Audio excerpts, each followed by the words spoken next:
everybody. So today we are with Adarsh Kavunkal, who is the CEO of Asoka Old School. I wanted to talk to him കുറച്ച് നാളായിട്ട് ഞാനിങ്ങനെ ആലോചിക്കുമായിരുന്നു. So the reason is that they're very different from other schools out here in Cochin. How are they different എന്ന് ചോദിച്ചാൽ they teach kids stuff like changing the tire of the car or collecting stones or കല്ല് വെച്ച് എങ്ങനെ മാങ്ങ എറിയണം, embroidery. They teach kids a lot of interesting things or life skills as we call it. So let's ask them a few questions today. So Adarsh, and the first question, what are some of the core values of the school and what are some of those things that you take very very seriously when you hire teachers? Hello Anju, thanks for inviting me. Welcome to our little school. Thank you. So it's not only about changing tires and life skills. We are a CBSE affiliated school. I think when we look at schools, one of the reasons that when we talk about schools in Kerala, there's not even one unique school in Kerala. Schools generally are, they will have a textbook, they will teach children, and children will go write exams, and that's it. And somehow life happens to them, and people move forward. True. I think life can be made much better for children, and it is our responsibility to make it better for children. So how do we do it? How do we make it easy for children? So we make it easy for children by exposing them to different things of life. How to make life easier? What are the life hacks that you need to do? What are the things that you need to know in life? I mean, for example, as we move forward, I think to give you a very small example, we have had the what do you call absolute privilege of having people to help us out in kitchens and or help us out with daily chores. As we move forward in India and in the world, that is going to get more and more expensive, more and more difficult to get. It's not going to happen because upward mobility for is also going to happen, and it is happening as it should. Yes. So in that case, is our children prepared? Are we preparing our children for that kind of a future? So that is one of the most important things I feel that we should teach children. Coming back to your question about what we look for in teachers, I think first and foremost what we look for in people is attitude. Now that is a very difficult quality to have, is to have that attitude of I will get it done. See, that is the kind of teachers that is actually required in this juncture of our life, of where the world is. Who will go that extra mile for the students? Yes. That attitude, how do we get to see that attitude in people? So, so that when we look at our core values, definitely we would have the same core values as any other organization. That is, be proficient in your trade, be respectful, be creative, be on time, all of those things, whichever that you consider as values, it is the same everywhere. But how we are different is about how we approach things, how we go that extra mile. That is what makes us, I'm not going to name schools, but one school to the other, what is the difference that you see? Honestly, there isn't. And we intend to change it. So now, when I hire, let me be very honest, sometimes it's actually very difficult to hire in India and in Kerala especially. Hiring is not an easy process. First, you will have hundreds and hundreds of CVs coming. In that CVs, to find real quality in the first place is very difficult. So that finding of that real quality is also extremely difficult. The process for an ordinary or normal organization which are not completely HR oriented or do not have outside HR help is very difficult for them to actually do it on a daily basis.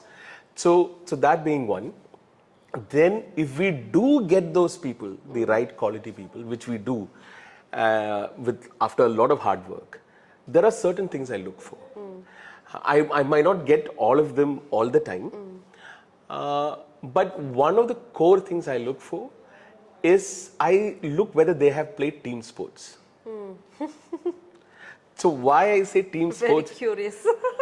why I say team sports is, one of the curious thing about team sports is, you have one goal, but there are, let's say, 5 to 10 people in a team of different attitudes and different behaviors, different,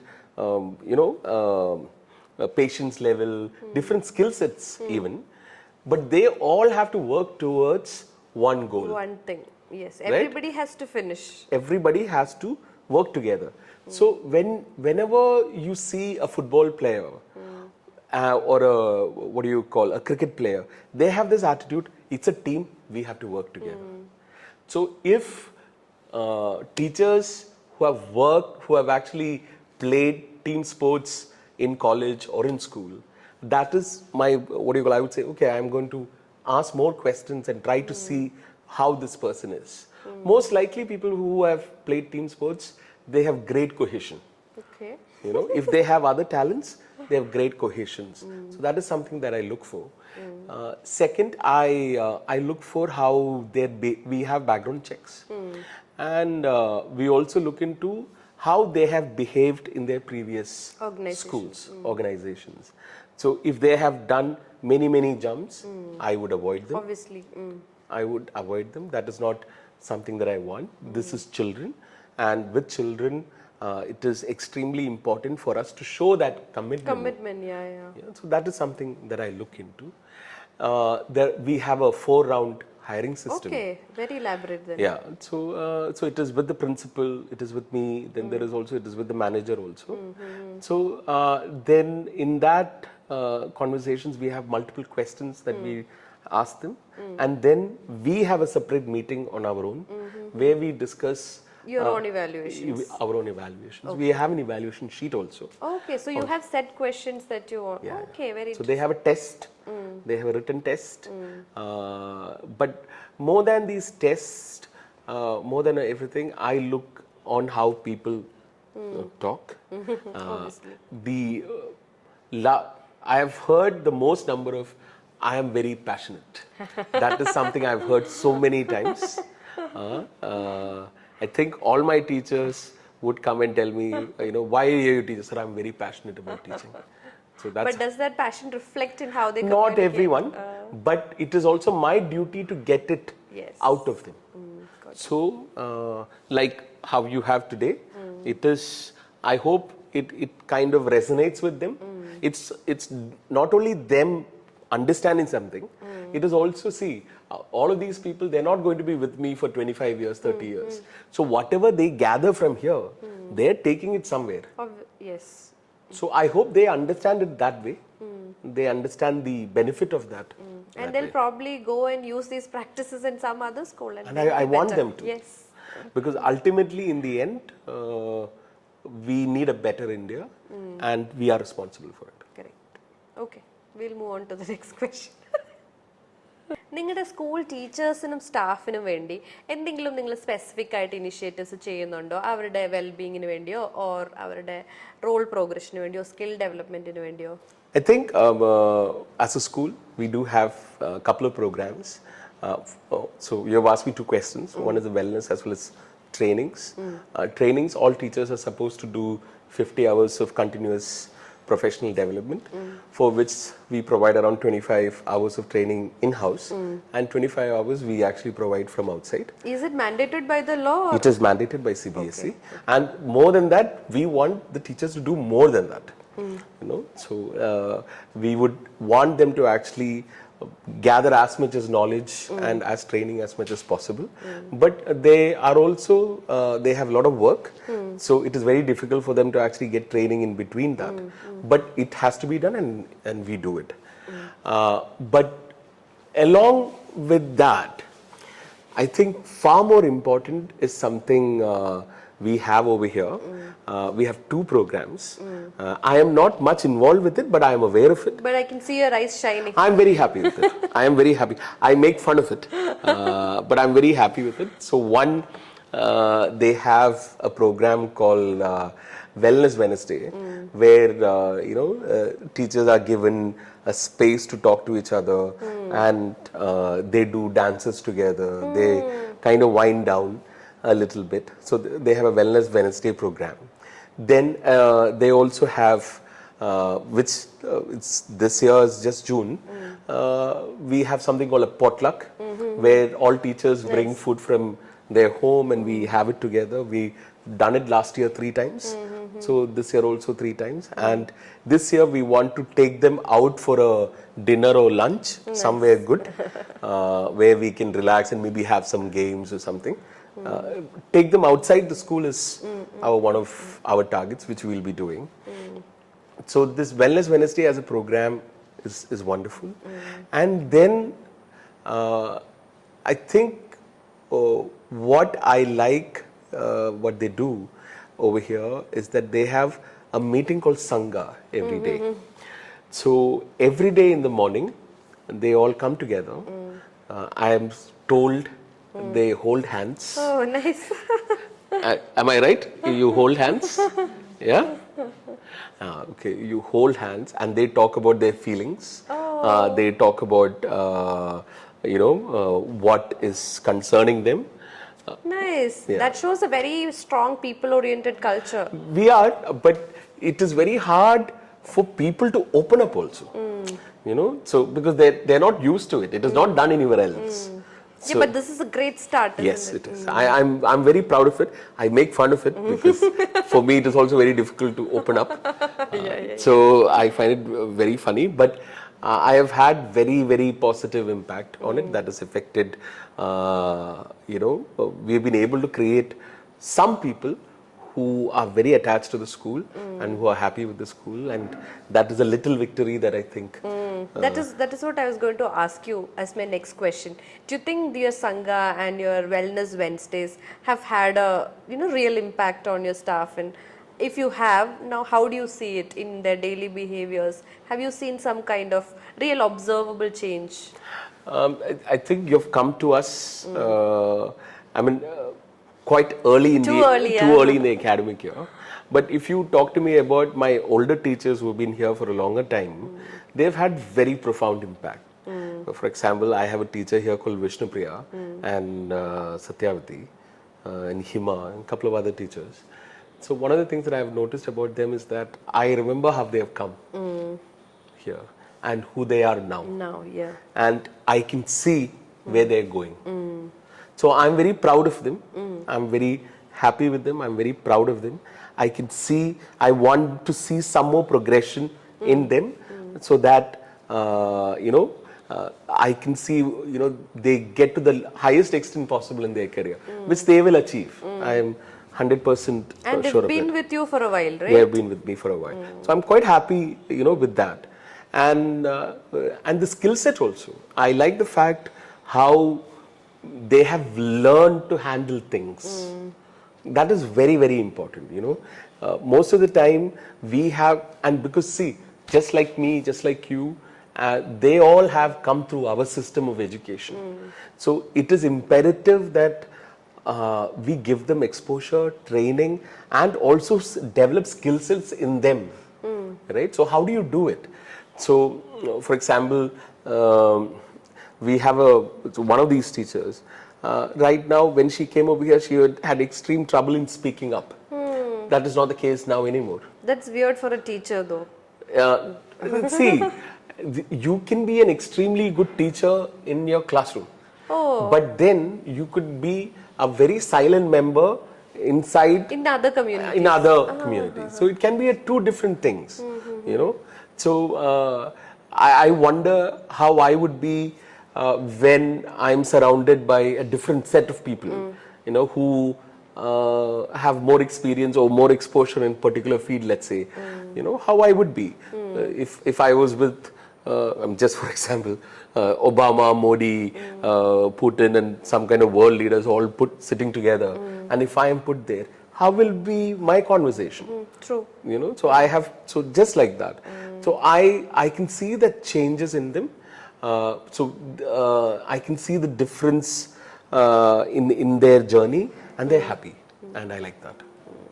When you feel like your employees' morale is down, or they're not as excited as you would want them to be to go do something, how do you tackle that?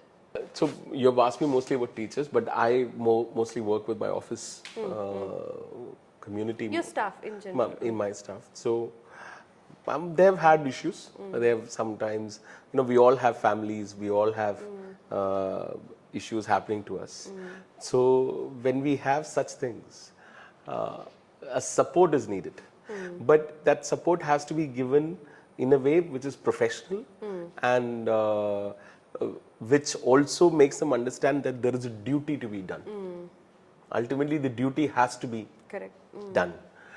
So one of the things I do is that when I see that, for example, in my office, when I know that somebody is overwhelmed, I help out. You're a roll the sleeves up kind of I like it. I like it. I tell them. I mostly tell my staff. See, last week I knew that the principal and everybody was a little overwhelmed. I said, I'm free actually right now. Tell me what to do. So I think if that itself is a huge confidence, encouragement, confidence booster, then is to actually teach them how to do things faster. Be more efficient. Yes. Most of the time, people over here, people in our community here, they have trouble in doing things faster and correctly. They're very slow with things and they take time and they're not planned. So it, what do you call, it goes up to, it piles up in the end and that affects them. Adarsh, so in your opinion, what is the role of feedback and performance management in a school? So we have monthly feedback system for our teachers. There are KPIs also, key performance indicators also. So there is constant. Our plan is to have at least 2 observation of a teacher inside the school in the month, bare minimum.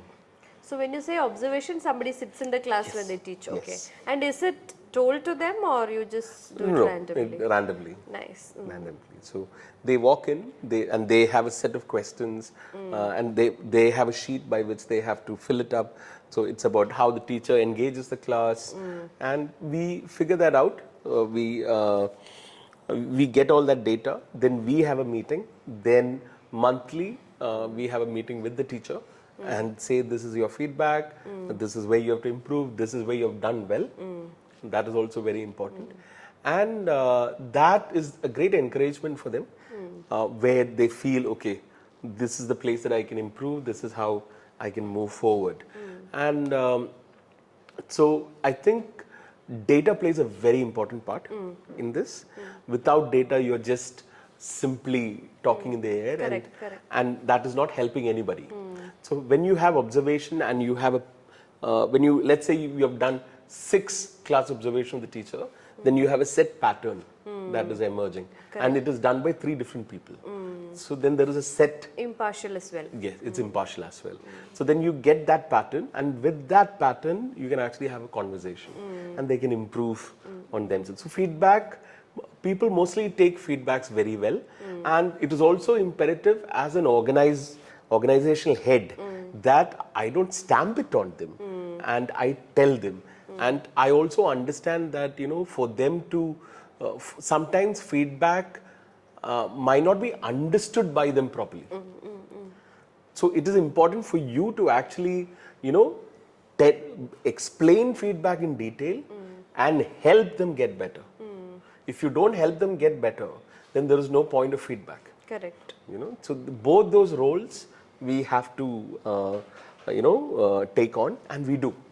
And lastly, I think with regards to performance management, when you have data sets and when they themselves start looking into that data sets and they understand, okay, this is how I'm doing, but it is not getting effective, right? So when we see that, we make trainings towards that. Okay, so you understand the gaps from there, and from there you coach, train, mentor. Okay, got it. Very interesting. So something related here I wanted to ask, as management, having these monthly meetings with X number of employees, do you feel like it's an overkill, or do you feel like we should make time for it no matter what? We should definitely make time for it, no matter what. Because see, what is a school? It is the people. Yeah, all organizations had people. It is the people, correct? So if you do not have time for the people, then basically it affects quality, it affects this what we are building. So yes, you have to make time for it. I think the spine of every organization, especially something like its school, is its people, and the delivery of what we do is done through human beings. So our first priority is to be with that human being and help that human being get better, which automatically means our children get better. better. One of the most important questions today. In the world, if you look outside, technology is changing, everything is changing very fast. About a culture of innovation and creativity, how do you help build that here among your teachers and your staff? So, so this is one of the things I keep telling in my speeches. When I was young, none of my teachers knew or could imagine that 10 years from now, a Swiggy would be there. Yeah. Or a Uber would be there. They could not imagine that. And it is not their fault. Because the times were as such. Where you could actually, they're teaching C++, they're teaching all kinds of things that they know, but all they have is a textbook and a newspaper and maybe a Manorama yearbook at that point of time. Access to information is so limited. So now it is not that way. Now if the teacher wants, the teacher can just do 20 emerging technology in the decade 2040. And it will give you a list. Correct. May not be right, but you still have a list. Something is there. Yeah. That's something, it's like, it gives you some sort of direction. Correct. So that is extremely important for a teacher. A teacher and anybody has to be self-motivated to actually, learn about what is going to happen in the future. But technology is not only that. We have various other things that we do.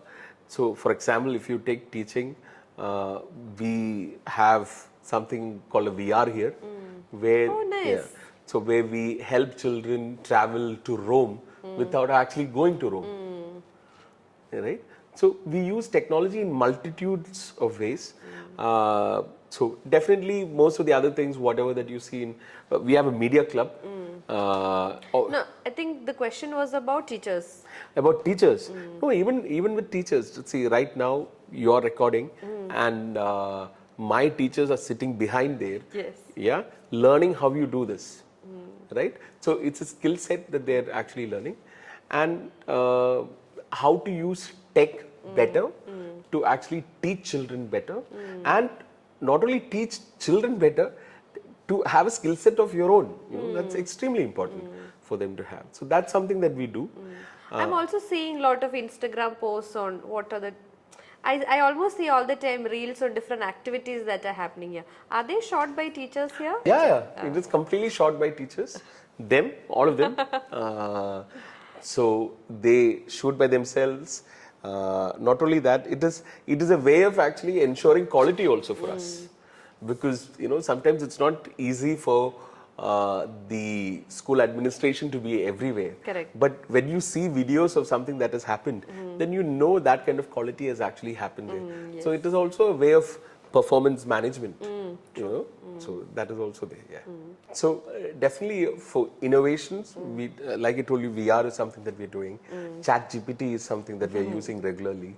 So it helps teachers figure out how to do lesson planning better. Our what do you call, curriculum has an app, so we use that nice. also. We use that also, and definitely all teachers are given access to Canva. What for? So they make posters, they make Oh, nice. PowerPoints. So we are the first school in Kerala to have a school-wide Canva account. Oh, So we're the first ones. We were also the first school to actually have Google Classroom completely implemented inside. All the teachers have their own emails, their own drives. So most of the work they do sharing on basis. oh, nice. So half the time when they do something, I can see what they're doing. So all of those things. So tech is really used. There is a system to it, and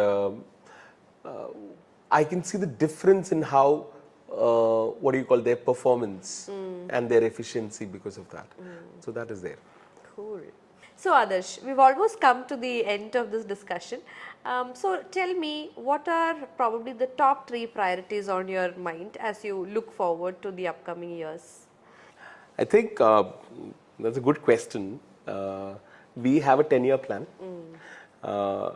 We are the only school with a serious amount of land in the city center. And it's not something that any other school can boast about.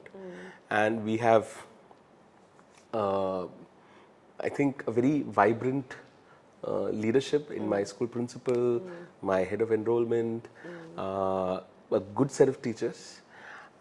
So I have 2 or 3 top And priorities. your director, Adina. That is the head of enrollment. Oh, okay.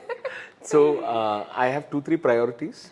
One, I think next year we want to finish off construction of our phase 1 of our block 2. That's something that I am superbly Excited about. We have already started work for it. I want the swimming pool and all the other kind of amenities to come next year.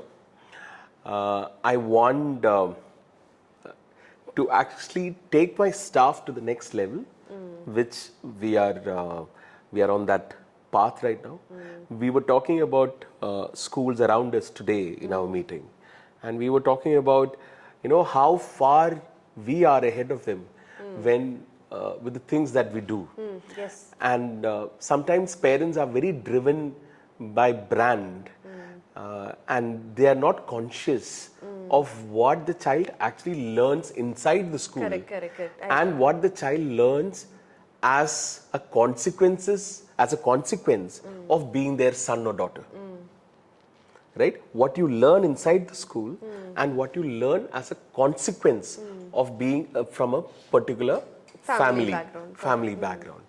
So when you have 40 children or 50 children in a classroom, let me be very honest with you, it is not possible for a teacher to teach. What's the ratio here? We are at 20 students to a teacher. Nice.